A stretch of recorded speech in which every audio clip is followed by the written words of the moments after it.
Så er vi kommet ud at handle.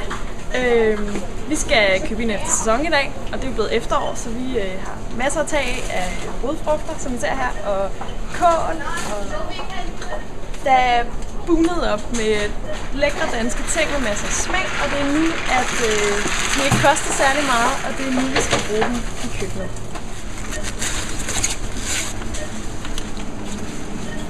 Så har vi fundet et savoykål, og det er sådan lidt sjovt. Det ser meget mærkeligt ud, men det er rigtig friskt og lækkert i smagen, og det mætter.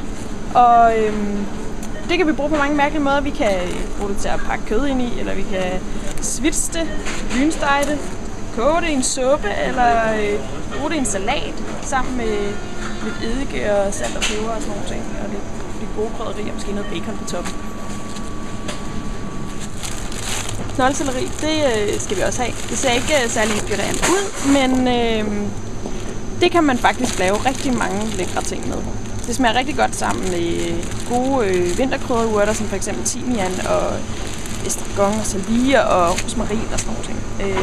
Det er lækkert både hvis man bager, steger, moser det eller river det råt og bruger det i f.eks. en råkost.